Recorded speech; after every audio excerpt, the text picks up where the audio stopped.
Então vamos falar de um assunto novo, falar sobre agravo de instrumento, como vocês perceberam. É um dos recursos mais utilizados, né, que nós temos, né, um dos mais utilizados. É muito comum, se você estiver advogando, ou se você for membro do Ministério Público, né, da advocacia pública, mesmo juiz, né, os juízes que proferem as decisões, né, claro, e eles que têm as suas decisões atacadas, né, pelos recursos. Então, o agravo do instrumento é um recurso muito comum no cotidiano forense. Então, seja para os juízes, seja para as partes, né, os advogados, ou para os membros, né, do Ministério Público. Então, é do dia a dia. Bom, eu tenho algumas questões para tratar com vocês sobre o que vem a ser isso, né? Eu estou pensando aqui, eu vou criar aqui um outro slide para vocês mentalizarem melhor, tá? O que vem a ser isso. Então, eu vou colocar aqui, ó, tipologia das decisões judiciais, para vocês fixarem melhor. Bom, nós temos, né, no processo civil, nós temos, nós temos os despachos, as decisões interlocutórias e as sentenças, ok?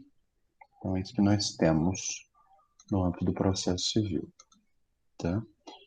Só fazer um esqueminha aqui, rapidinho. Aí, tudo bem. Vamos explicar isso daqui. Já que o meu slide sumiu, então vamos fabricar um aqui ao vivo, sem problemas. Eu sou acostumado a fazer isso. No meu livro fiz mais de 400. Bom, olhem só, que interessante, meus amigos. Para você mentalizar qual recurso cabível, é imprescindível, então, que você vislumbre, então, que tipo de decisão você está diante, né? Então, eu coloquei aqui essa, que eu chamei aqui de tipologia, né? Porque o agravo de instrumento, ele é uma, ele é um recurso que visa atacar decisão interlocutória, decisão de primeiro grau de jurisdição. Então, ele se vale das decisões proferidas pelo juiz monocrático, né? O juiz singular. Então, esse é o grande ponto que você precisa mentalizar, né? Só que você sabe que na primeira instância, né, no primeiro grau de jurisdição, o juiz, ele profere três tipos de decisões. Essas três aí. Essas três, né? Então, por isso que eu as coloquei aí. Deixa eu só puxar aqui para ficar mais claro, né? Em primeiro grau de jurisdição. Em primeiro grau de jurisdição. Ok? Bom, o que que nós temos, então? Só um segundo. Já vou corrigir aqui. Hum, hum.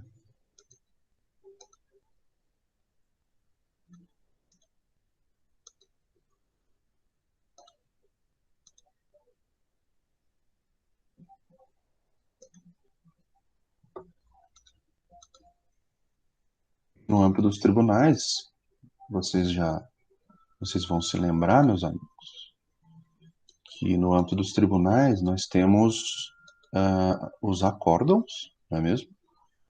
Acórdão, e nós temos também as decisões monocráticas. Monocráticas. Então, por isso que eu estou colocando aqui, tentando deixar claro que nós estamos falando de decisão de primeiro grau de jurisdição. E o agravo de instrumento, então, ele ele tem incidência com decisões de primeiro grau de jurisdição, tá bom? O que nós temos, então, de decisões de primeiro grau de jurisdição, como vocês podem perceber aí? Bom, nós temos os despachos, nós temos as sentenças e nós temos as decisões interlocutórias. Os despachos, eles são irrecorríveis. Irrecorríveis. Por quê? Porque o propósito dos despachos é fazer com que o procedimento de primeiro grau de jurisdição ele caminhe. Ele é sempre uma marcha em direção à sentença. Trouxe aqui esse outro esquema justamente para você mentalizar um pouco melhor. Esse esquema aqui, ó, é o procedimento comum, né? Esse aqui é o procedimento comum de primeiro grau de jurisdição. E o procedimento comum de primeiro grau de jurisdição, ele começa com a petição inicial e termina com a sentença. Então, o processo é sempre uma marcha, um caminhar em direção à sentença. E para o processo andar, né, até chegar na sentença, ele precisa ser movimentado por ordem do magistrado. Porque a jurisdição, como vocês lembram, a jurisdição é inerte. E essa inércia é rompida por meio da propositura da ação, a petição inicial. Mas depois que você propõe a ação, nós temos um chamado princípio do impulso oficial. Não sei se vocês vão se lembrar lá da teoria geral do processo. Impulso oficial. O que é o impulso oficial? Depois que a ação é proposta, aí é o judiciário quem toma conta. É o judiciário que dá o andamento, né, no feito, no processo. Então, o processo vai caminhar conforme os ditames do Poder Judiciário. E, obviamente, o protagonista do Poder Judiciário é o juiz. Então, o juiz vai fazer com que esse procedimento caminhe em direção à sentença por meio dos despachos. Então, os despachos, eles não apresentam conteúdo decisório. Eles são pronunciamentos. Olha só que interessante que eu vou te dizer. São pronunciamentos judiciais. É um pronunciamento judicial, mas que não apresenta conteúdo decisório. Eu coloquei aí só dentro da tipologia das decisões por uma questão didática, né? Porque todos os livros vão falar isso. Mas decisório mesmo, tomar uma decisão, os despachos não apresentam esse conteúdo. Eles só visam fazer com que esse procedimento caminhe. Vista as partes do documento de folhas, né? Vista, por exemplo, o que a gente falou muito aí, né? Quando uma parte recorre, tem que abrir vista para outra parte apresentar suas contrarrazões. Por meio do despacho. Quando o juiz fala, vista a parte contrária, para apresentar as suas contrarrazões no prazo de 15 dias, é um despacho. Então, perceba, ele está impulsionando, fazendo com que o processo caminhe, né? Suscitar um incidente de falsidade documental, vista a parte contrária, para se manifestar, exerceu contraditório, né? Ele designa um perito, despacho, né? Determina uma audiência determinada para o dia 25 de agosto de 2021. Despacho, né? Eu disse que o despacho não tem conteúdo decisório. Ele é apenas um pronunciamento judicial, visando então dar andamento ao processo, fazer com que o processo caminhe em direção à sentença. Em direção à sentença. E ele vai passando por todas estas fases que eu coloquei aí no esquema para você. Por que eu falei que não tem conteúdo decisório? Eu disse isso porque ninguém sai prejudicado com o despacho. O despacho, meus amigos, não causa prejuízo a ninguém. Porque se causar prejuízo a alguém, despacho não é. Por mais que às vezes se chame de despacho, né? Mas despacho não será. Se alguém sair prejudicado, vai ser decisão interlocutória, né? Porque o conceito de decisão interlocutória é aquela decisão tomada no curso do processo em que o magistrado soluciona uma questão incidente, uma questão incidental, uma questão secundária, não é? Então, eu até brinco, né? Pra você mentalizar. Qualquer decisão tomada pelo magistrado entre, presta atenção, olha no esquema aí, entre a petição inicial, que tá aí de azul, e a sentença, que tá aí de vermelho, entre um e outro, qualquer decisão tomada nesse curso, nesse interregno, é decisão interlocutória. Que o magistrado ele vai ser chamado a decidir vários incidentes. Por exemplo, incidentes probatórios, nós vimos no semestre passado, né? Admissibilidade ou não admissibilidade de uma prova, fixação de ônus da prova, né? Tutela provisória, se ele defere, se ele indefere, uma tutela cautelar, uma tutela antecipada, né? Admissão de um litisconsórcio ou inadmissão, né? Admissão de um terceiro no processo, por exemplo, chamamento ao processo, denunciação da lide, desconsideração da pessoa jurídica. Imagino que a parte peça ali uma desconsideração da pessoa jurídica. Então, essas decisões, meus amigos, são tomadas aí no curso do processo. São questões secundárias. Por isso que eu chamo de incidentes, né? São incidentes no processo. São secundários porque não afetam o mérito de forma direta, apenas de forma indireta, né? Então, por isso chama de decisões interlocutórias. São decisões tomadas no curso do procedimento, meus amigos. E é importante a gente revisitar, né, esses conceitos, né? Então, porque são três classes de pronunciamentos judiciais, né? Então, que nós temos, né? Então, vamos até colocar aqui melhor, ó, pronunciamentos, para ficar mais técnico, né? Pronunciamentos judiciais. Dos pronunciamentos judiciais. Por quê? O despacho é um pronunciamento, o juiz está se pronunciando, mas sem conteúdo decisório. As decisões interlocutórias é um pronunciamento judicial com conteúdo decisório, em que o juiz é instado a solucionar questões secundárias, questões incidentais no curso do procedimento. As sentenças.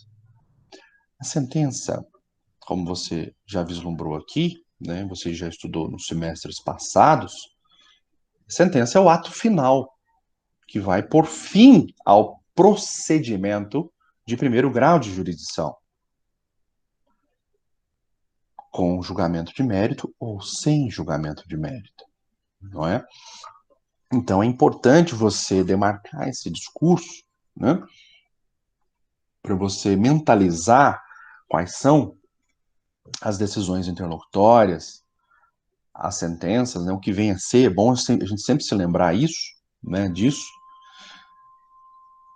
porque nós vamos ter justamente uma análise agora do cabimento do agravo do instrumento e, após falarmos sobre isso, nós vamos ter a análise da apelação. Eu prefiro trabalhar esta ordem e não a ordem do código, que no código, se você for pegar a ordem do código, eles colocam lá a teoria geral dos recursos e logo depois tem a sentença da apelação, né? E depois agravo e depois embargo de declaração. Então eu estou trabalhando justamente a lógica inversa, né? Dos embargos, vocês já perceberam, já expliquei, né? Nos embargos por causa da questão estrutural, né? E o prazo assinalado, né? Então, é o primeiro recurso que você tem que averiguar, e de qualquer decisão judicial comporta embargo de declaração, como nós já vimos. E o segundo tipo de decisão, nessa classificação aqui que eu coloquei para vocês, são as decisões interlocutórias. E aí é que vem a incidência do agravo da instrumento. Por quê? O Código de Processo Civil diz o seguinte: algumas decisões interlocutórias são impugnáveis por agravo. Algumas, não todas. Eles colocaram ali um rol taxativo de quais são as decisões impugnáveis por agravo e quais não são. Então, a sistemática do Código de Processo Civil é uma sistemática um pouco, até mesmo ultrapassada, né? Eles adotaram um modelo do Código de 1939. E também a sistemática do Código de Processo Penal, que é da década de 40, né? Sofreu severas críticas, porque o que nós tínhamos, né, antes? Antes era muito interessante e bastante simples. Você, se estivesse diante de uma decisão interlocutória, qualquer que fosse, né, qualquer que fosse a decisão interlocutória aqui no curso do processo, o recurso cabível era o recurso de agravo. Era uma expressão genérica. O recurso cabível era um recurso de agravo. Aí nós tínhamos dois tipos de agravo no CPC anterior, de 73, 1973. Nós tínhamos dois tipos de agravo. O agravo contra situações emergenciais e o agravo contra situações não emergenciais. Contra situações emergenciais, eles davam o nome de agravo de instrumento. Se a decisão interlocutória não fosse emergencial, não tinha caráter emergencial algum, você queria questionar apenas para aquele assunto não morrer, né, para aquele assunto não precluir e você poder depois discutir isso se ele conviesse, né? Nós tínhamos então um outro tipo de agravo que era chamado de agravo retido. Retido. Que o propósito dele é só justamente impedir a preclusão, impedir que o assunto morresse, né? Como eu disse. Acho que os asas do linguajar coloquial fica mais preciso. Então, então nós tínhamos esses dois tipos de agravo. Mas, olha que interessante, da decisão interlocutória cabia agravo. O agravo retido, para situações não urgentes, ele era a regra. A regra. Você só ia interpor o agravo de instrumento, ele é interposto direto no tribunal, se, e somente se, você estivesse diante de uma situação emergencial, como o caso de tutelas provisórias, tutela antecipada, tutela cautelar, produção antecipada de provas, né? Enfim, se você teria que demonstrar o período de dano irreparável, de reparação ao tribunal para efeito de cabimento do agravo de instrumento. Então, é uma sistemática, a meu ver, relativamente simples, né? O juiz inadmitiu uma prova que eu pedi. Por exemplo, eu pedi a prova pericial. O juiz falou, olha, essa prova é inoportuna, né? Indefiro. O que eu fazia? Interpunha agravo, né? Agravo retido nos autos para impedir que aquele assunto morresse. Para deixar em aberto. Falar, olha, excelência, Vossa Excelência indeferiu o meu recurso, ou meu pedido de provas, mas estou agravando. Não me conformei com a sua decisão, não. Ok. Ficava lá. Chamava de retido, porque ficava lá dentro dos autos, retido nos autos, logo após a decisão. Então teve a decisão, inadmitiu a prova pericial. logo em seguida vinha o agravo da parte que ficou insatisfeita com a decisão, né? Então, por isso que eu disse que, fazendo aquela ponte, né, despacho, decisão interlocutória, no despacho, ninguém pode sair prejudicado. Na decisão interlocutória, alguém sairá insatisfeito. Então, o juiz não admitiu uma prova, o juiz deferiu uma tutela antecipada, ou indeferiu, então alguém vai ficar insatisfeito com a decisão. Por isso que nós temos a lógica da recorribilidade, né, de recorrer. Por isso que existe recurso. Né? E por isso que o despacho não é recorrível. Porque se ele não causa prejuízo a ninguém, ou ele pelo menos deveria não causar prejuízo a ninguém, né? Se ele não causa prejuízo, então não falta interesse recursal. Não é? Você vai recorrer do quê se você não foi prejudicado? Qual o proveito útil que você vai ter? Qual a maior vantagem que você vai ter? Nenhuma. Então, por isso que se fala que os despachos são irrecorríveis. Né? E as decisões interlocutórias, decisões tomadas no curso do procedimento, são atacáveis por agravo. Né? Então, nós tínhamos a sistemática. E nós tínhamos dois tipos de agravo. Então, na primeira instância, meus amigos, dois tipos. E é importante eu falar disso. Por que eu estou falando disso? De digressão histórica. É importante porque muitos de vocês fazem estágio ou vão fazer estágio, seja no fórum, no escritório de advocacia, e vocês, às vezes, folheando o processo, ou manuseando lá no PJE, processo eletrônico, se for digitalizado, né, depois, você vai se deparar, às vezes, com esse tipo de situação. Porque os processos são lentos, eu tenho caso lá que tem 15 anos. Eu tenho execução lá que foi proposta, eu tinha 15 anos. Né? Enfim, nem pensava em fazer direito. Mas, enfim, olha que interessante. Então, você vai se deparar, e daqui muito pouco tempo você vai ser formado, vai ser advogado já, de cara, né? Então, você vai se deparar com esses processos. E aí você chega lá e fala, o que é esse tal de agravo retido aqui, meu amigo? Né? Então, já saiba que antes o sistema era assim, né? E qualquer decisão, é outro ponto que você precisa mentalizar, muito importante. Qualquer decisão interlocutória tomada no curso do processo, você tinha a obrigação, né, de recorrer. Todas. Você tinha a obrigação de recorrer. E se você não recorresse, aquele assunto precluía. Ou seja, você iria perder a oportunidade de discutir aquele tema que foi decidido. Então, se o juiz fixou o ônus da prova contra você, se você não recorrer daquilo, aquele assunto morreu. Precluiu. Se você pediu a produção de uma prova, o juiz indeferiu, agrava. Você tinha o dever de agravar, sob pena de precluir aquela decisão. E você perdeu a oportunidade de questionar isso depois. Então, no sistema anterior, nós tínhamos dois agravos, o retido e o de instrumento, e havia a obrigação de você recorrer de todas as decisões. Todas as decisões, sob pena de preclusão. Ainda não acabei. Havia também na audiência de instrução e julgamento,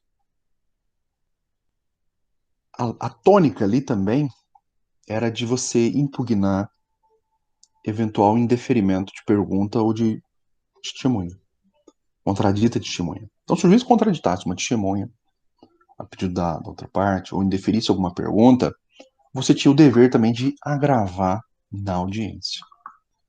Fazer o agravo ali oral e imediatamente. Na hora. O juiz indeferiu a pergunta, falei, excelente, quero agravar. Aí o juiz, pois não, doutor, doutora, né?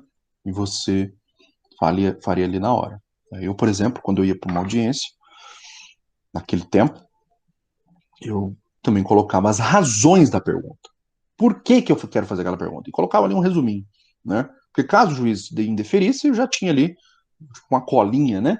Para falar, olha, gostaria de agravar, excelência, pela ordem, né?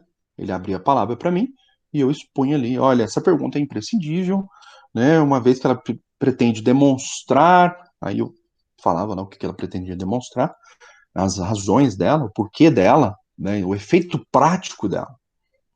Então, eu sempre deixava isso claro, né, e deixava ali uma colinha para caso houvesse algum infortúnio, né, houvesse algum indeferimento de alguma pergunta, ou uma contradita de uma testemunha, eu teria que fazer o agravo ali, oral e imediatamente. Então era esse o panorama que nós tínhamos. Dois tipos de agravo, um para situações emergenciais, o de instrumento, e o outro para situações não emergenciais. Só para impedir a preclusão, só para deixar o sistema em aberto. E como é que funcionava essa do sistema em aberto, para não precluir? Porque o agravo do instrumento é a mesma lógica que nós vamos estudar aqui. Não mudou nada nesse ponto. A operacionalização. O agravo do instrumento você interpõe direto no tribunal. Vamos explicar isso aqui. Não mudou nada nesse ponto. Agora, o retido, como é que era? Então, imagina lá, o juiz indeferiu duas perguntas. Você fez o agravo retido na audiência. Ele contraditou também uma testemunha. Você fez o agravo. Então, você fez três agravos na audiência. Na audiência. A audiência travava também, às vezes, toda hora. Era um sistema meio, nesse ponto, na audiência talvez não era tão agradável, né? Porque toda hora a parte que se sentia prejudicada, né, com o indeferimento da pergunta, ou indeferimento de uma testemunha, ela iria lá e agravava, né? Na hora, sob pena de preclusão.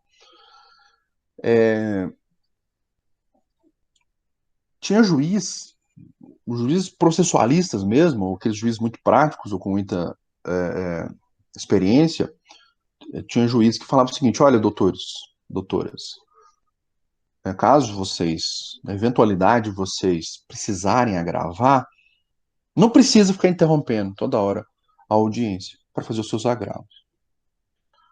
Administrei o tempo de vocês, as perguntas e tal. No final da audiência, no final da audiência, eu vou abrir a oportunidade para vocês, querendo, vocês agravem, né? Então, esse era um juiz extremamente pragmático, né? Consciente da sistemática. E eu até achava essa forma mais inteligente, né? De deixar para o final da audiência eventuais agravos. Porque para evitar de ficar travando toda hora a audiência. E tinha também um outro efeito prático muito interessante, que era o seguinte: ele me indeferiu lá duas perguntas. Ok.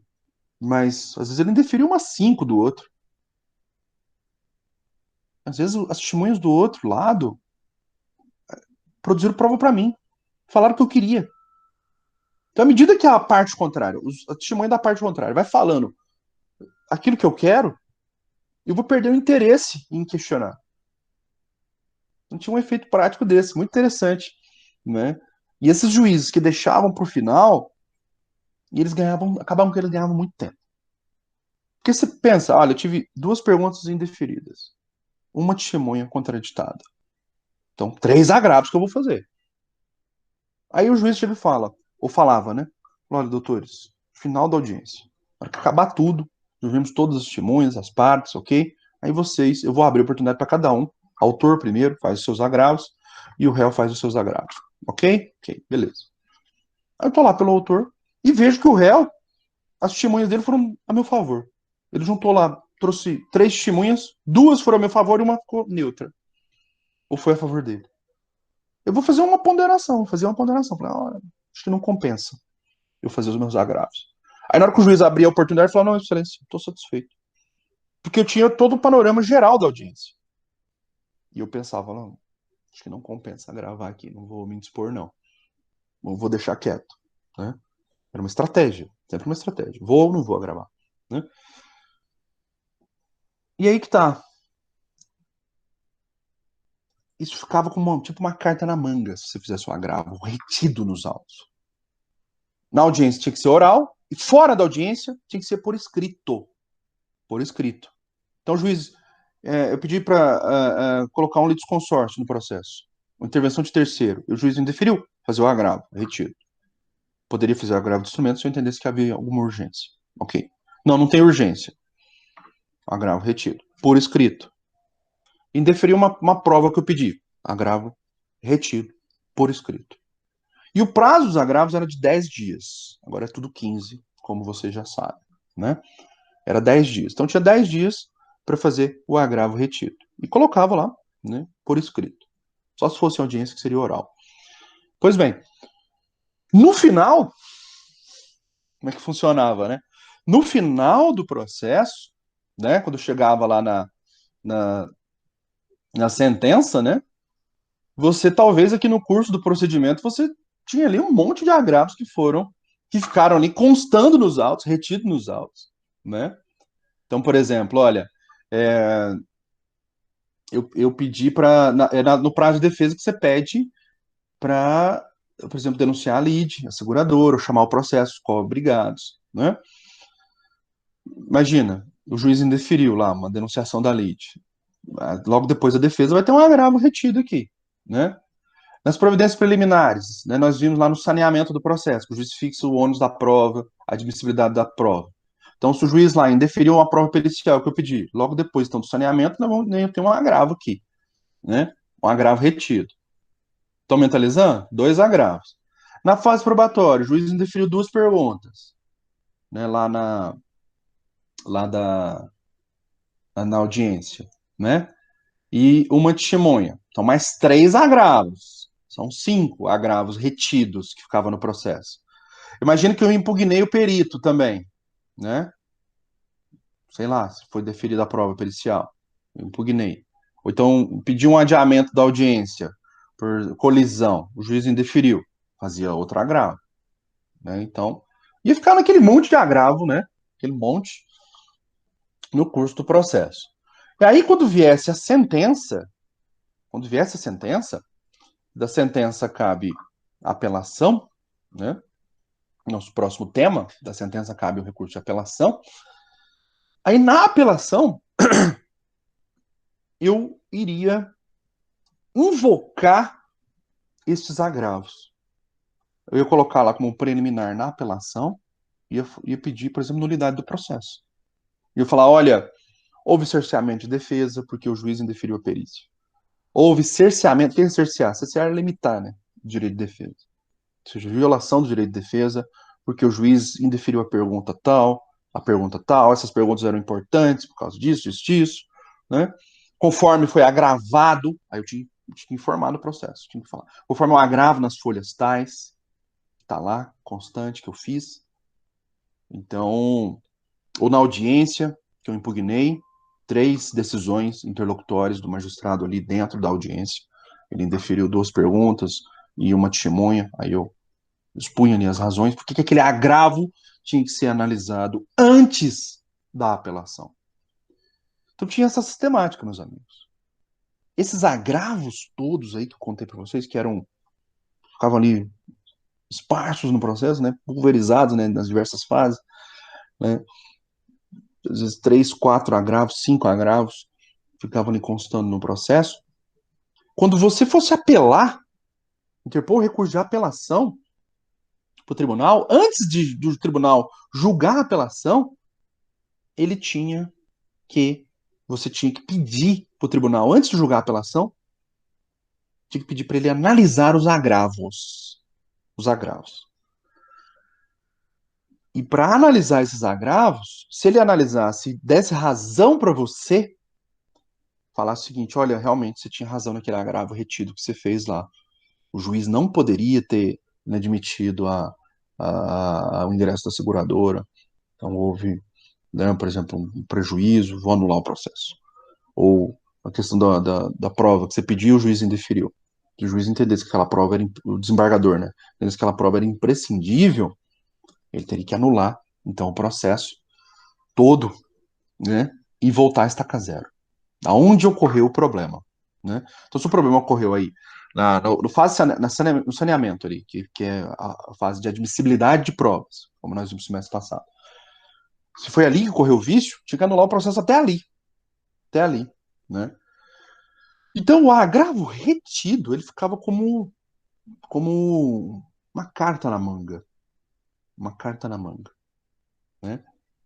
Porque aí o tribunal também só ia conhecer, o tribunal só ia analisar esse agravo retido se, e somente se, a parte interessada pedisse para o tribunal analisar.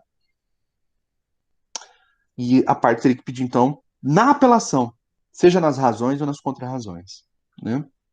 Então, no recurso de apelação, ele tinha que pedir para falar o seguinte: olha, eu interpus um agravo lá nas folhas tais, lá depois lá na fase saneadora, eu interpus um agravo, gostaria de pedir para Vossas Excelências analisarem aquele agravo.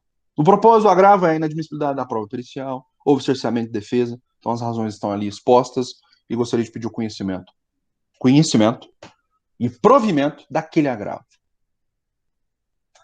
Se o tribunal desse provimento a esse agravo retido, iria anular o processo. Era até difícil você conseguir isso, sabe? Porque os tribunais ficavam meio assim, né? De dar provimento ao agravo retido, porque a consequência seria anulação dos processos, né? Então, era essa a lógica, meus amigos, que nós tínhamos, né? E para as situações emergenciais, agravo do instrumento no tribunal. O que eles fizeram, então?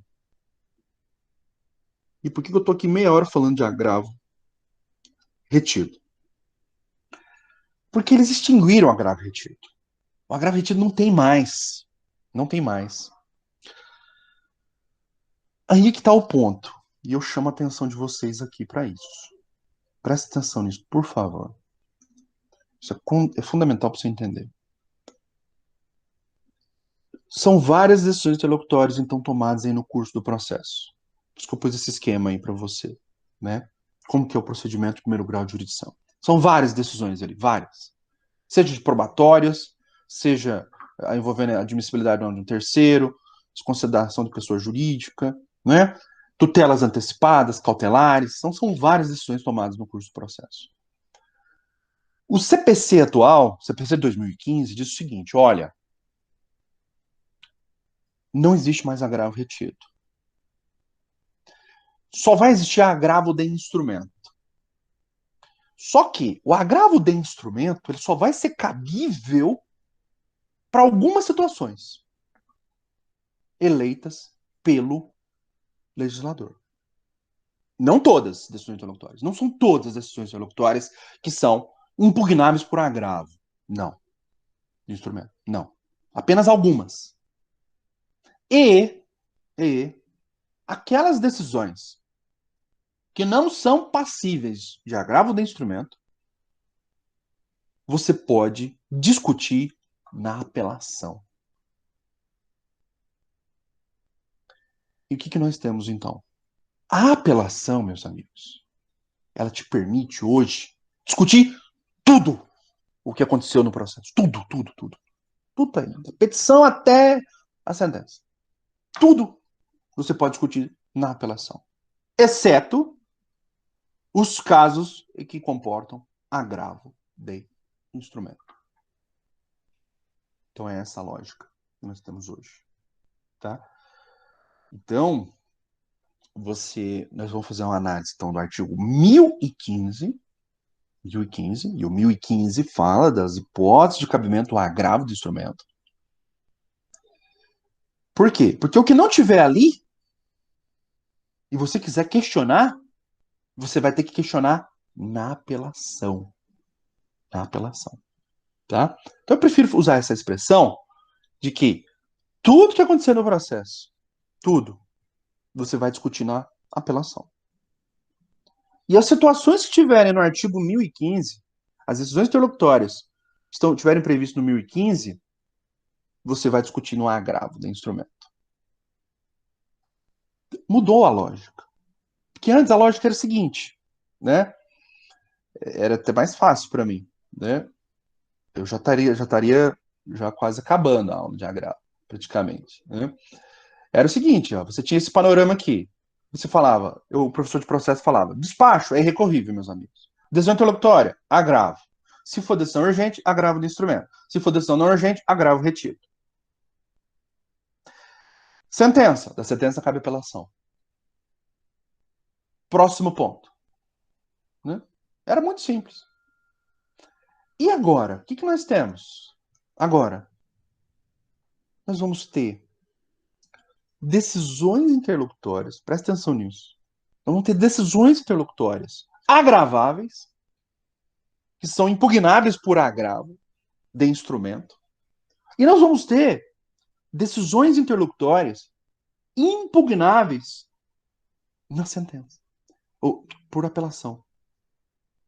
Por apelação. Então mudou o sistema. Decisão interlocutória impugnável por agravo e decisão interlocutória que vai ser impugnável na apelação. Na apelação. Então mudou o sistema, tá? Vamos fazer um esquema aqui sobre isso para você mentalizar melhor? Pode ser? Acho que fica para ficar mais didático, né? Ó, deixa eu fazer um outro esquema aqui para a gente mentalizar melhor, né? Deixa eu ver como é que eu vou fazer isso. Vou pôr um antes e depois, né? Pode ser? Antes e depois. Então, ó. Antes. CPC de 1973. Ok? Bom, o que nós tínhamos, então?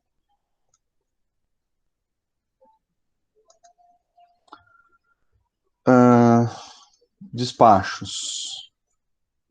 Os despachos eram irrecorríveis, como ainda são. Decisões interlocutórias. Nós tínhamos o agravo retido em 10 dias. Nós tínhamos o agravo de instrumento também em 10 dias. Agora são 15, né? A questão que se colocava era o seguinte: quais hipóteses do agravo de instrumento, quais hipóteses do agravo de retido? Bom, o retido era a regra.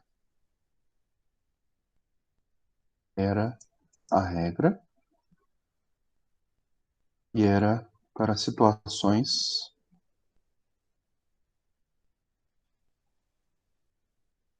não urgentes. Ok? E o agravo de instrumento era exceção para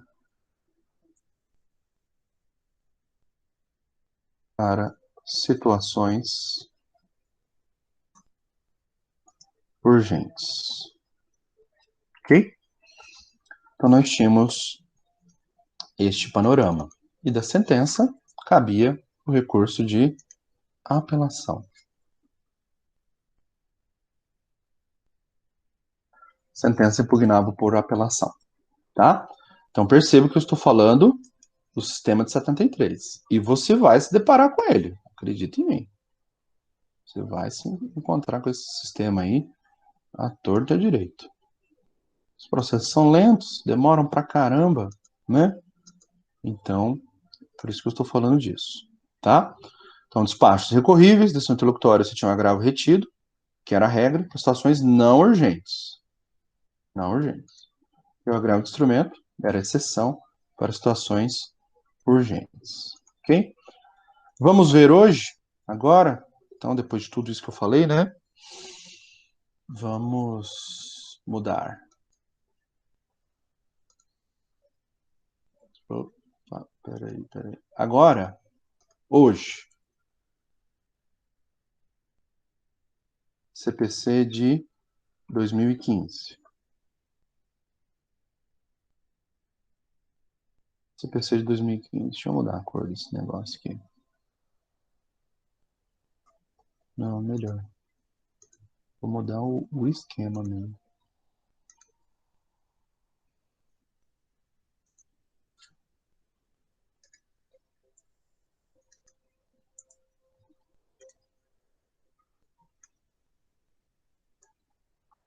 Bom, hoje, né, o CPC 2015. Despachos continuos irrecorríveis, ok? Decisões interlocutórias. Aqui é que o bicho pega, meus amigos. Você vai ter decisões interlocutórias agraváveis, né, de instrumento. Nas hipóteses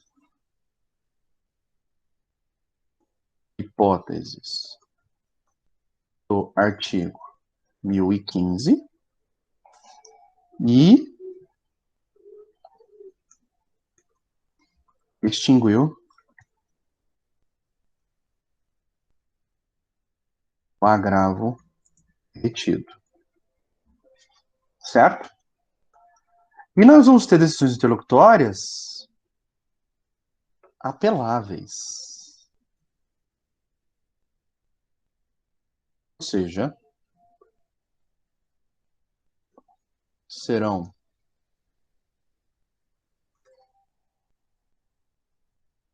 discutidas na apelação as hipóteses não agraváveis.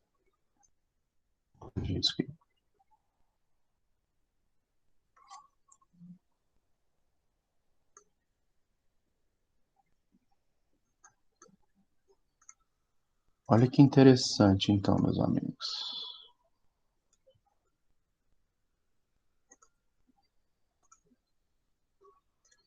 Então, ó, nós vamos ter decisões interlocutórias que são discutíveis via agravo de instrumento, e decisões interlocutórias discutíveis na apelação.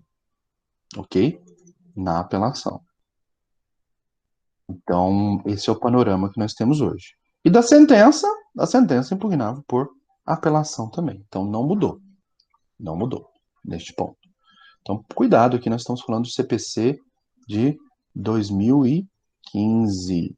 O CPC de 2015 tem esta lógica, tá? Beleza? Então, cuidado, não confundam isso, por favor, tá? Então, eu acho que isso é fundamental para você compreender a lógica atual, né? Então, muitos de vocês vão se relacionar aí, às vezes, vão trabalhar com advogados mais antigos, né? Então, é sempre bom, né? Ou processos antigos, é sempre bom você saber como que funcionava e como que é agora, tá? Tudo bem? Me acompanharam? Alguma dúvida quanto a isso? Vamos continuar? Bom, vamos continuar. Então, eu trouxe aqui aquele baremazinho, né, para a gente analisar, que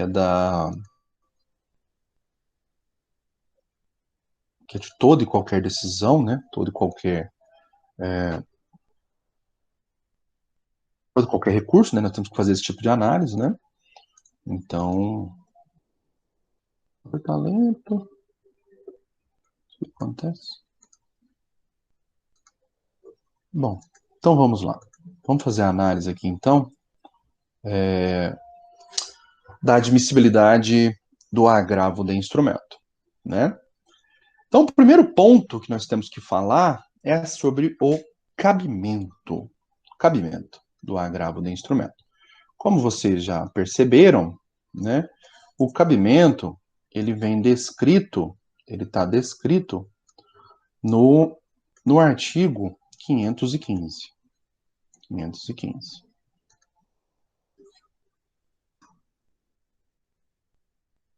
1115, meus amigos, desculpa. Falei bobagem aqui, né? Artigo 1015. Então vamos ver o que diz o artigo 1015. Deixa eu pegar ele para vocês aqui, para a gente analisar.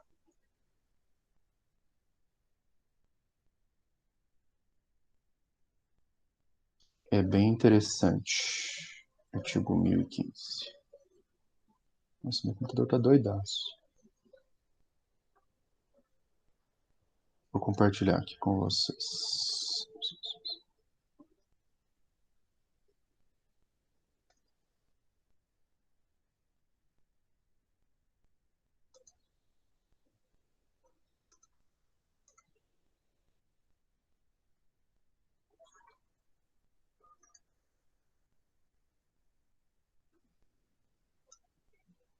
Bom, vamos ver aqui então o 1015, meus amigos. Ó, cabe agravo de instrumento contra as decisões interlocutórias que versarem sobre. Interlocutórias que versarem sobre. Então aí nós temos um rol aqui. E esse rol, meus amigos, é um rol taxativo. Segundo a edificação, né, originária, né, o propósito do legislador aqui foi então de criar um rol taxativo. Taxativo. O que é um rol taxativo? É isso daí, tá aí, cabe agravo e pronto, acabou. Hoje não vai dar tempo, mas eu vou trazer vários julgados do STJ que, apesar do código falar que só essas decisões aí são passíveis de agravo de instrumento, só essas, e o que não tiver aí, ou você discute na apelação, como eu acabei de dizer, ou mandado de segurança. Lembra do mandado de segurança? Né? Quando uma decisão foi recorrível, né? Ou o recurso foi ineficaz, a decisão foi teratológica, né? Então, eu sou daqueles que defendem o uso do mandado de segurança aqui. Porque perceba, meus amigos, por quê? Vamos explicar. Quando você adota um rol taxativo como esse daí, né? Como se diz, é o que está aí, pronto, acabou. O que não tiver aí, você vai discutir na apelação, como eu acabei de dizer, né? Ou então, se for uma situação grave, né? Petra mandado de segurança, se você conseguir preencher os requisitos do mandado de segurança. Essa escolha feita pelo legislador foi uma escolha ruim. Como eu disse, esse sistema aí é um sistema de 73. Desculpa, é o sistema de 39. Que o de 73 era decisão interlocutória, agravo. Decisão, sentença, apelação. Decisão interlocutória, nós temos agravo retido, agravo de instrumento. Pronto. Era um sistema muito mais simples. E, acreditem, o agravo ele foi reformado umas 10 vezes na vigência do CPC de 73. Era incrível. Na época que eu estava na faculdade, eu ficava assim, mas gente, mas mudou de novo? Teve um intervalo, acho que de 3 anos, eles mudaram 3 vezes o agravo. Toda hora eles mudavam, porque os tribunais acabavam viraram tribunais de agravos, né?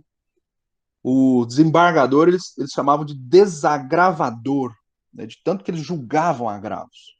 Então foram fazendo mudanças e chegaram nesse ponto, né? Do ponto de decisão interlocutória, agravo. Aí tem agravo retido para não urgência, agravo de instrumento para urgente. E da sentença, cabe apelação. Simples, simples, né? Então, aí vem o CPC de 2015, que entrou em vigor em 2016 e adota o modelo de 1939. 39, que é esse modelo aí. Somente estas decisões interlocutórias é que comportam agravo. E agora é agravo de instrumento. Só tem agravo de instrumento. O que não está aí, o que não tiver aí, né? Você que discuta lá na apelação, você que espere. Olha que tristeza. Você que espere vir a sentença, sabe-se lá quando essa sentença vai vir. E vindo a sentença, aí você pode apelar, da sentença cabe apelação. Aí sim você discute alguma decisão interlocutória que não esteja prevista aí. Foi isso que o legislador falou. Que beleza, né? Para quem for ansioso, o cara morre, né, de ansiedade, né? Aí você vê que esse cara mais desesperado, ele vai pensar em mandado de segurança, contrato judicial. Se ele não puder esperar, ele também não está aí nesse rol. O que fazer, né?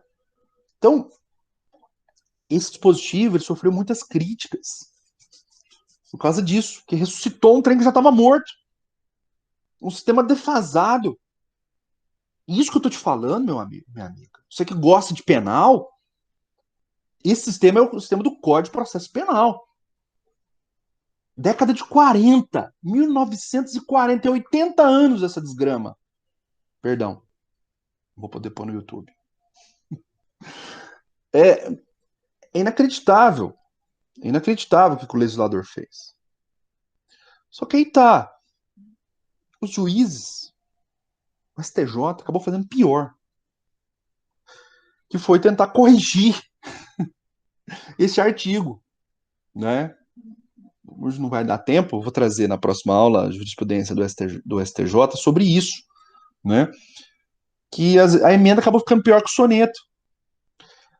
Porque, gente, nós vivemos num Estado de Direito. Estado de Direito, pelo menos eu quero crer que a gente viva no Estado de Direito, o Estado de Direito ele é pautado no princípio da legalidade. E o princípio da legalidade, a lei, ela existe para limitar o poder do Estado. Nas três esferas, executivo, legislativo e judiciário. A lei sendo boa ou ruim, você tem que aplicar a lei. Não, essa lei é péssima nesse ponto. Ok, tudo bem, até concordo.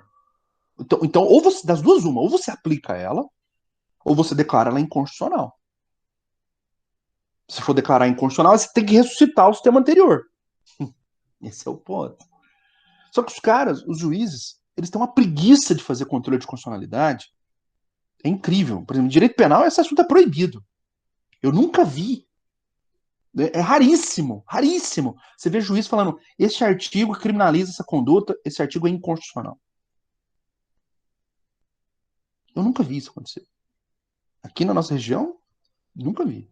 Lá no, às vezes lá no sul, lá a gente vê algum juiz mais progressista, né, o que conheça minimamente de Constituição, ele fala, isso aqui é totalmente incompatível com a Constituição. Declara inconstitucional e aí ressuscita, né, o sistema anterior, que é o efeito repristinatório, ou então, se não tinha nada antes, aquela figura se torna atípica, né, no penal. Então, o que o STJ devia ter feito? Fala o seguinte, olha, esse sistema aqui é ruim, mas nós vamos aplicar ele, que é o que está na lei. Vamos torcer, né, oxalá que o legislador, né, mude a lei, né? Que o Estado de Direito ele é pautado pelo princípio da legalidade. A lei limita o poder, né? E a lei, o respeito à lei é uma garantia também para todos nós. Então, eu, por exemplo, eu não gosto de pagar imposto de renda. Eu não posso chegar e falar assim, eu não gosto dessa lei e eu não vou aplicar ela. Eu vou ignorar essa lei. Seria muito fácil. Seria muito bom, né? Imagina, você falar, eu não gosto dessa lei e não vou aplicar ela. Não. Porque o STJ tem feito isso nesse artigo. Falar, não, esse artigo é impróprio. Esse artigo é inconveniente. Não vou aplicá-lo, né? É o que a gente tem visto, né? Em muitos casos. Eles, ao invés de seguir, eles estão deixando de aplicar, ou estão criando situações que não estão previstas aí. É disso que eu vou trazer na próxima aula, os precedentes do STJ, que vai contra. Ou então, às vezes, ele fala, olha, dá um duplo twist carpado hermenêutico, né? Uma cambalhota hermenêutica. Eles dão, você fala assim, nossa, como é que eles chegaram nisso? Meu Deus. Então, esse sistema bom ou ruim é o sistema que nós temos. E para ter segurança jurídica, nós temos que seguir esse sistema. Ou declarar ele inconstitucional e voltar o sistema de 73, que era um sistema muito melhor. Muito melhor. Né? Mas eu não vi isso acontecer, não vejo a doutrina falar disso. Os processualistas também têm preguiça de falar de controle de constitucionalidade. Né? É incrível, porque a Constituição ela meio que ela só incide algumas esferas, né? É uma Constituição parcial, né? Ela é sempre parcial. Tem alguns assuntos a gente faz controle de constitucionalidade, outros assuntos a gente não faz. Bom, então vamos ver esse 1015 aí. Vou fazer alguns breves comentários para você saber o que é o âmbito, o cabimento, né? Nós estamos falando aqui dessa primeira hipótese, né? Da admissibilidade, né, dos recursos. Nós estamos falando do cabimento, não é isso? Então, quando se fala em cabimento, nós temos que fazer uma análise da lei, né? O que a lei diz sobre aquele tema, não é, meus amigos? Então, esse é o ponto que você precisa mentalizar. Ficou mais visível agora, né? Bom, então vamos lá. Vamos cada uma delas. Olha, cabe agravo de instrumento contra as decisões interlocutórias que versarem sobre tutela provisória. Primeiro ponto, né? Então aqui, tanto a cautelar, a tutela antecipada, que aí pode ser urgente ou não urgente, que é a de evidência. Né? Lembram disso? Né? Então, a tutela de evidência também cabe o agravo do instrumento. Aqui, essa hipótese do inciso 2 é a sentença, cuidado, parcial de mérito. Sentença parcial de mérito, que é quando houver mais de um pedido e um deles, ou mais, né, né, for melhor, for incontroverso.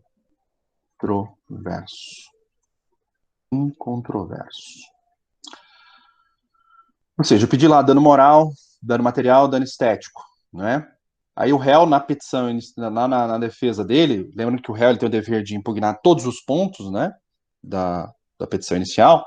Se algum ponto ele esquecer de questionar, esquecer de impugnar, se versar sobre fato, aquele fato não precisa ser provado. Se versar sobre mérito da causa, por exemplo, pedir dano moral, dano estético e dano material. Mas o dano material ele não falou nada. E o pedido de dano material era 10 mil. Como ele não falou nada sobre o dano material, os 10 mil, o que o juiz vai fazer? Ele vai dar uma sentença parcial de mérito. Determinando o quê? Então, já você questionou os 10 mil de dano material, então pague. Os outros pedidos que foram questionados, então nós vamos prosseguir com a atividade processual normal. Né? Então, quando se fala em sentença parcial de mérito, meus amigos, nós estamos aqui, ó, essa decisão ela é proferida aqui, ó, aqui, nas providências preliminares, né, o julgamento conforme o estado do processo. Tá? Então, aqui ele vai proferir a sentença parcial. Tá? Então, desta decisão, e aqui no CPC anterior a gente tinha uma discussão muito grande, né? Porque como falava-se sentença parcial, então tinha doutrinador que falava, cabe apelação. Aí os outros falavam, não, mas essa decisão, ela foi tomada aqui no curso do processo, ó, foi no curso, o processo ainda existe, ele não foi extinto, o processo. Aí tinha autor que falava, não, então aí é agravo do instrumento. Então, até era uma das hipóteses você pedir a fungibilidade. Lembra do princípio da fungibilidade que nós falamos? Então, era justamente nessa situação aqui. Né? Então, esse assunto foi solucionado pelo Código de Processo Civil. Então, o Código de Processo pôs uma pá de cal nesse assunto, falando que, se você estiver diante de uma sentença parcial de mérito, essa decisão é recorrível por agravo de instrumento. Tá bom? Aqui, ó, essa parte muito interessante, né? Rejeição da alegação de convenção de arbitragem. Né? Então,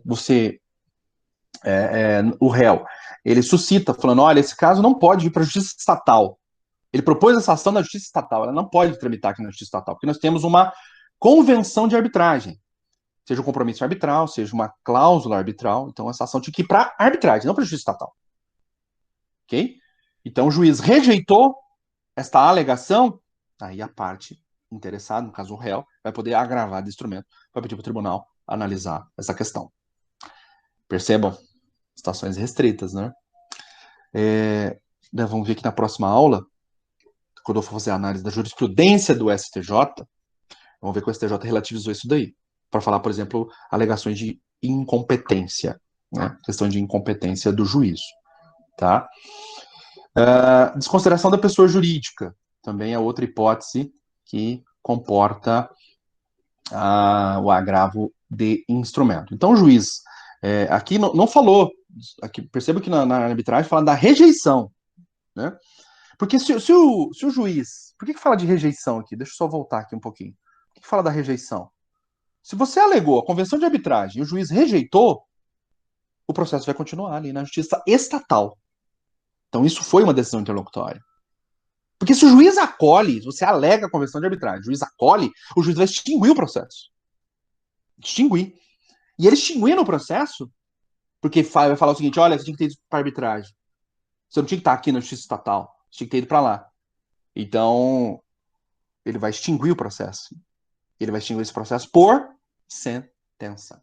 E da sentença cabe apelação. Então, por isso, a rejeição da alegação de convenção de arbitragem é impugnável por agravo e o acolhimento desta alegação, né, de convenção de arbitragem vai ser impugnável por apelação. Por quê? Porque o processo vai ser extinto. Vai ser extinto para mandar lá para arbitragem, né? Ok? Então, e a desconsideração da pessoa jurídica, né? Que é bastante interessante também, você pode impugnar também por agravo de instrumento, tá bom? Outro tema aqui, ó, também, a outra decisão interlocutória interessante, gratuidade da justiça, né? Rejeição do pedido de gratuidade da justiça, ou seja, você pediu justiça gratuita, o juiz rejeitou, né? Ou você precisa, né, da justiça gratuita, ou aqui, ó, o acolhimento do pedido de sua revogação. O que é isso, acolhimento do pedido de sua revogação?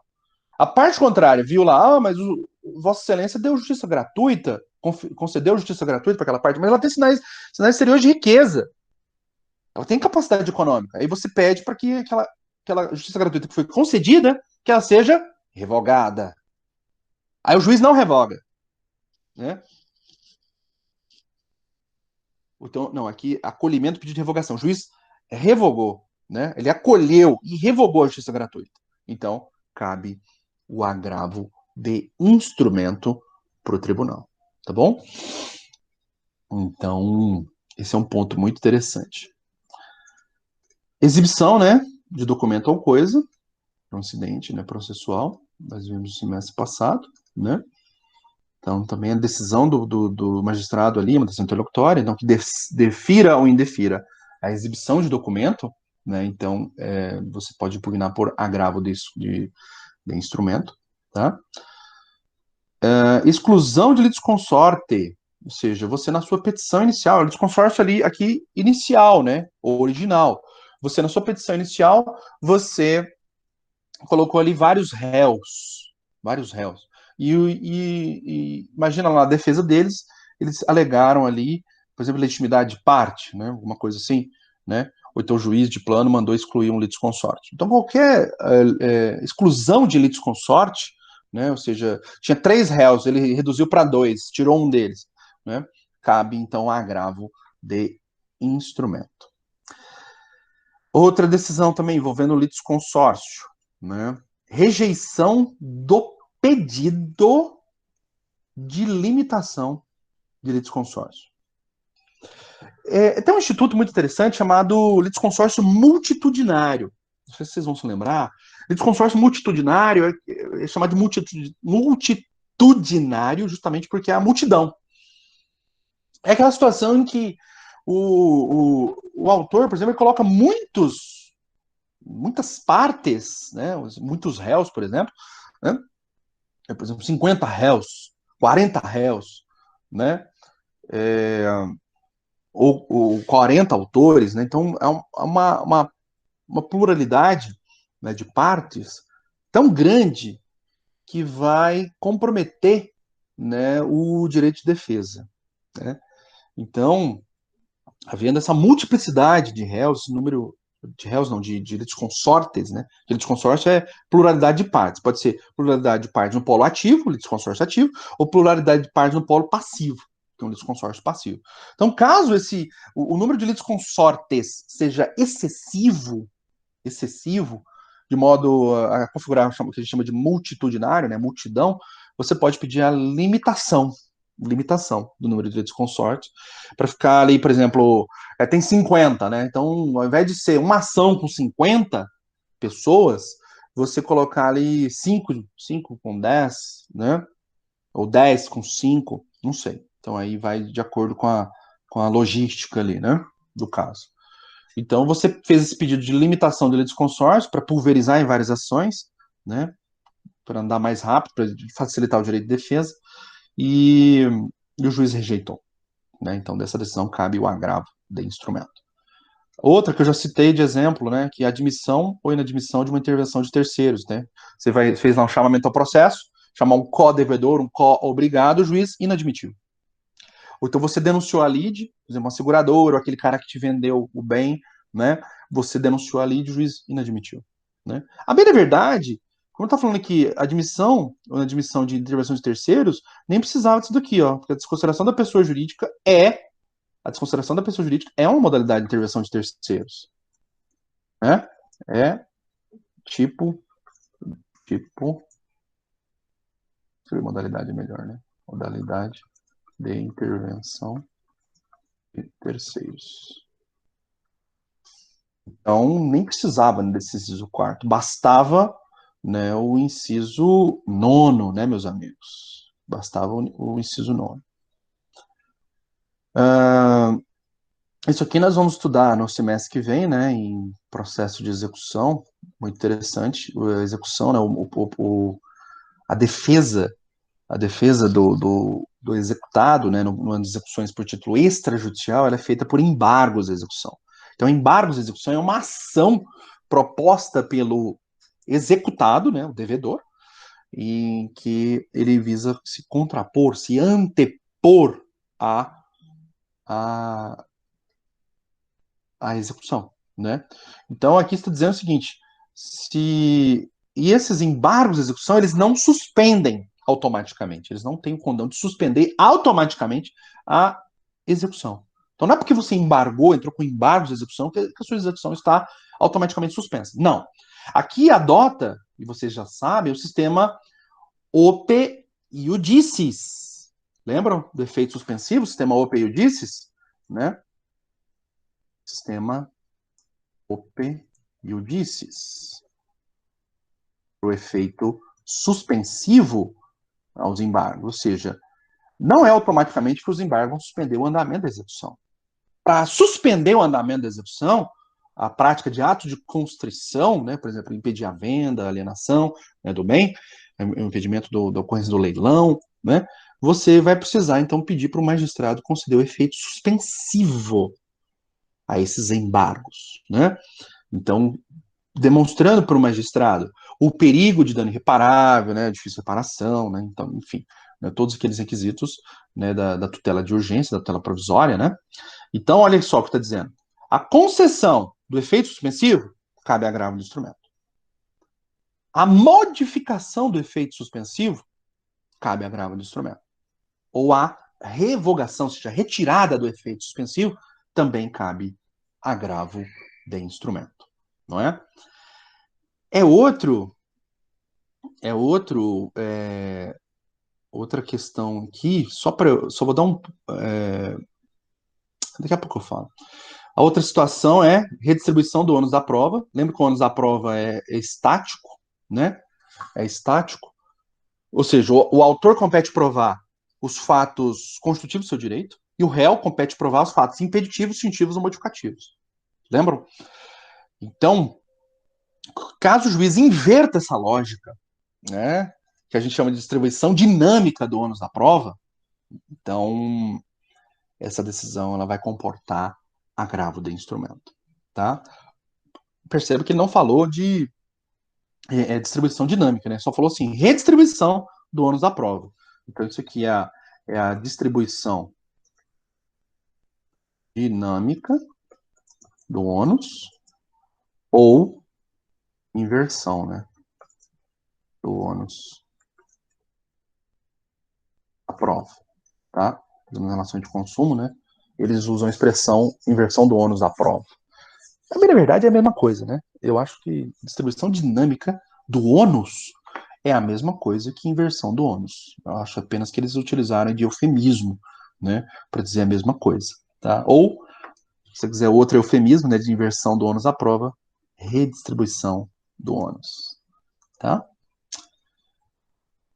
Ah, nós vamos ter outras situações, né, expressamente previstas em lei, né? Até comentei com vocês, né, por exemplo, um exemplo aqui, né, na falência, né? Lembram? Na falência, a decisão que decreta falência, né? cabe agravo do instrumento. Então, né, você vai ver, né, nas, nas leis esparsas, né, você vai ver, às vezes, falando de, olha, essa decisão, apesar de parecer que tem um conteúdo de sentença, né, não vai caber o recurso de apelação, vai caber o recurso de agravo. Então, esse da falência é um exemplo interessante para você mentalizar, né, porque vai ter outros casos referidos em lei que vai falar, olha, aqui é agravo de instrumento, tá bom? E para a gente fechar, né, essa hipótese do cabimento, né, olha, ó, também caberá agravo de instrumento contra decisões interlocutórias proferidas na fase de liquidação de sentença, ou cumprimento de sentença, no processo de execução e no processo de inventário. Processo de inventário. Bom, liquidação de sentença e cumprimento de sentença e processo de execução, vocês vão estudar o semestre que vem, né, em execução. A liquidação de sentença ela vai ocorrer, basicamente, nas hipóteses em que nós tivemos diante de uma sentença ilíquida. Porque para você deflagrar um processo de execução, né, aí, por exemplo, por título judicial, né, que agora chama de cumprimento de sentença, você precisa ter um título líquido, certo e exigível. Título líquido é o título quantificável. E pode acontecer do juiz proferir sentença ilíquida, por exemplo, no caso de pedido genérico, né? Então, você, para proceder àquela execução ou cumprimento de sentença, vai precisar você vai precisar de quantificar, de apurar esses valores antes de executar. Você não pode executar sem que tenha apurado os valores antes. Então, é para isso que existe esse incidente chamado de liquidação de sentença. E o juiz, ele fixa os valores por sentença. Só que desta sentença não vai caber apelação, vai caber agravo de instrumento. É outro peguinha, né? Igual lá na falência, né?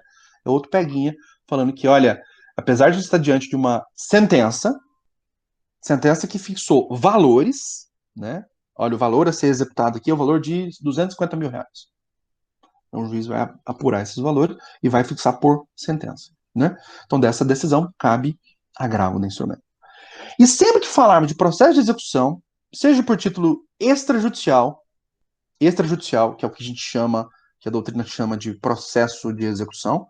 Então, isso aqui é execução por título extrajudicial. Por exemplo, cheque, nota promissória, né? Duplicata, contrato assinado dos testemunhas. Então, execução por título extrajudicial. E nós temos aqui a execução por título judicial. Porque a execução por título judicial, este código, ele não chamou de processo de execução, é curioso, né? Ele chamou de cumprimento de sentença, tá? Então nada mais é uma execução de uma sentença, a efetivação de um comando sentencial, tá bom? E nos casos de inventário, né? Então qualquer decisão tomada ali no processo de inventário também cabe agravo de instrumento. Então, meus amigos, fechando aqui esse assunto, para a gente fechar, né? Essas são as hipóteses, então, previstas na lei, taxativamente em lei. E só nessas hipóteses que estão aí, previstas em lei, que caberiam a agravo do instrumento. O que não tiver aí, o que está fora desse âmbito aí, você teria que discutir no recurso de apelação. Ou seja, você teria que esperar virar a sentença, sabe-se lá quando, né? Então, voltamos lá ao nosso esquema, você tem que esperar vir a sentença lá na frente, e da sentença cabe a apelação, aí na apelação você discutir qualquer outro assunto que não esteja ali naquele rol. Esse foi o sistema que foi implantado no Código 2015. Né? Eu acho ele muito ruim. Eu prefiro o sistema anterior. Eu prefiro esse aqui que nós colocamos. Ó. Esse, que é o sistema de 73. Né? Despacho recorrível, decisão interlocutória tem um agravo retido, como regra, para situações não urgentes, e agravo do instrumento era exceção, era só para situações urgentes. Eu achava isso aqui muito melhor, né? Então, mas fazer o quê? Né? O legislador resolveu mudar essa regra para um sistema de 1939. Bom ou ruim isso? Eu acho que era ruim. Tem que seguir o que está na lei, né? Então, nós não podemos relativizar, ser ativistas, né? E isso é o que o STJ tem feito. E é disso que eu vou falar na próxima aula. Eu vou pegar esse mesmo artigo que nós analisamos, o 500 o 1015, né? Que é do cabimento do agravo do instrumento, e eu vou trabalhar a jurisprudência do STJ em cima disso. Você vai ver que o STJ deu uma manipulada muito boa aí, uma mudada de muito interessante, tá? O que o STJ tem feito. Não vou te contar hoje, vou fazer um suspensezinho. Se você quiser, né? Se você quiser fazer uma pesquisa, se você quiser me apresentar, vamos fazer isso, vamos passar um trabalhinho aí para ajudar vocês, né?